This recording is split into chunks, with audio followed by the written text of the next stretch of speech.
Kevin, you mentioned conifers, but what is a conifer? The broad definition for a conifer is cone bearing. So if you break down the word conifer, cone fir, the Latin meaning is it's cone to bear.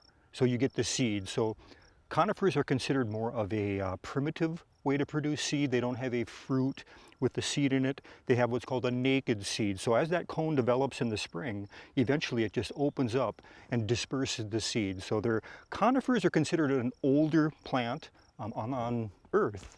And so conifers, the nice thing about them, they've got so many different shapes, sizes, colors. The breeding program is just outstanding depending on what you're talking about. So most conifers are evergreen, but there are some examples like the larch. That's actually a deciduous evergreen. So here again, evergreen is a broad term for something that keeps its needles or modified leaf throughout the season. But the deciduous plants like the larch, they'll actually drop their needles.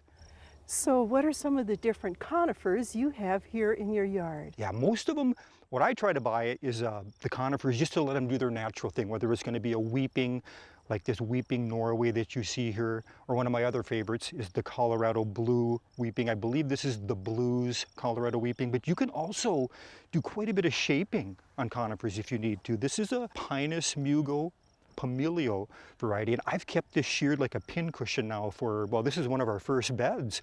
So this has been at least 12 years, whereas this plant can actually get 4 to 5 feet tall.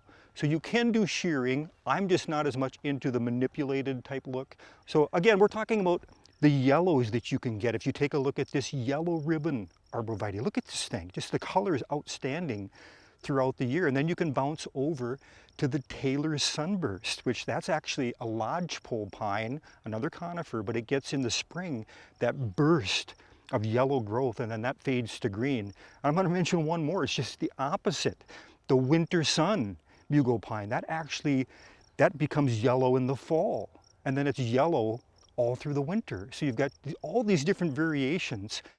Why do you shear this one and not the rest? I think I shear certain plants just because I want to observe and I want to see, well, what's the effect? How long can I keep it sheared? So on a limited basis, I do some shearing. We've also got some of the different sculptured ones like this Scotch Glauconana. This is a dwarf pine that, you get the pons. So you can do some of that for fun. That was more my wife's thing, but I actually kind of like it now. So by the way, when I mention we in our gardens, if I'm doing that, my wife couldn't be here today, Angie. She takes care of most of the flowers, a lot of the weeding, helps with a lot of the gardening, but the landscape trees and shrubs, that's kind of my thing. Well, you've got some blue evergreens here too. So would they be considered a conifer also? Yeah, the junipers is probably one of the more, I would say the groups that's got the most variation as far as you can have sprawling, even just 2 to 3 inches, or otherwise you can have junipers that are massive trees or conical type. So like the Medora juniper, that's one of the most common for our area. Most people know of Medora juniper if you're a gardener. These are some really nice examples. I've got a couple. Star Power, this is another one that's a very spiny type juniper, has a bit of a whitish blue to it, so very distinct and unique. And then the sprawling junipers, again, here you've got blue variations, green variations, yellow variations. So I've got all of them growing, whether it be icy blue, whether it be motherlode, odd name for a juniper, or the Prince of Wales, which you can do such dramatic things with the junipers, letting them drape over walls, exposing the different rock that you put in there. And that's one of the things you have to be careful with junipers. If they have room to spread out, they'll self-layer.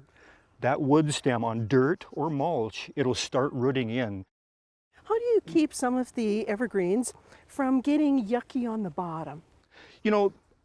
A lot of the trees, arborvitae, pine, spruce, especially pine, you're going to have a natural needle shed, very common. There's nothing you can do to avoid that.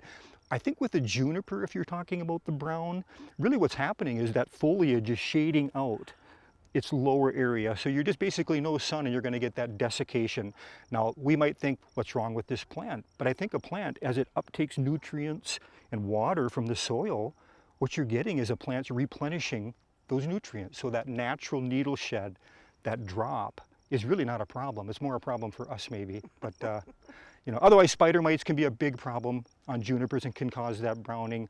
I just did a video on this. I had an icy blue juniper over here and the mice girdled it and destroyed it. But I turned lemons into lemonade on this one, and actually, we'll take a look at it. It turned out beautiful how I corrected it, and I didn't have to take the whole plant out. Okay. Well, now here's another shape here. Yeah, the arborvitaes, I think, are probably one of my favorite conifers. They've got different shapes. Either you're going to find arborvitaes are more pyramids or globes. Them are the two most common. This happens to be Het Smidget, which is just a dwarf, never been touched. Again, that's 12 years old from probably a 12-inch plant.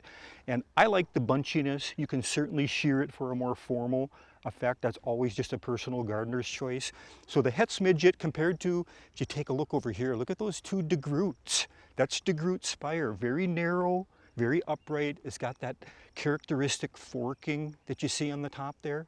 Arborvitaes can be a little bit, in the winters, if you've got cold winters, you can get burning, so you have to be a little bit careful sometimes where you plant them, what variety.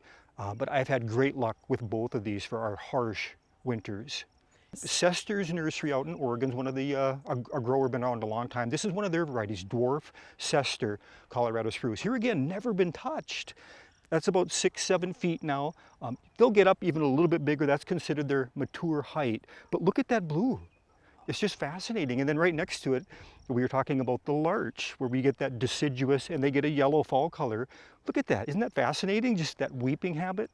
So there's so many interesting things about conifers in the breeding programs. I don't know why I'm not a plant breeder, but for some, I guess I'm enjoying the fruits of their labor, quite honestly.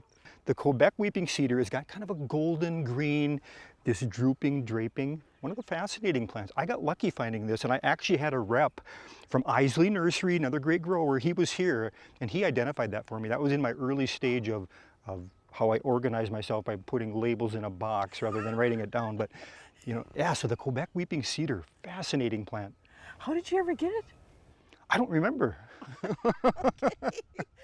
Now, are yews also considered a conifer? Yeah, the yews. I don't grow a lot of them. I've only got this one little globe yew, but there is one called capitata. That's an upright pyramidal yew. I think in Minnesota you're going to have more luck. I think you've got more shade. That's a conifer that's going to appreciate a little bit more of a less sun location. They'll grow in sun, but they're often planted in shade because they tolerate it.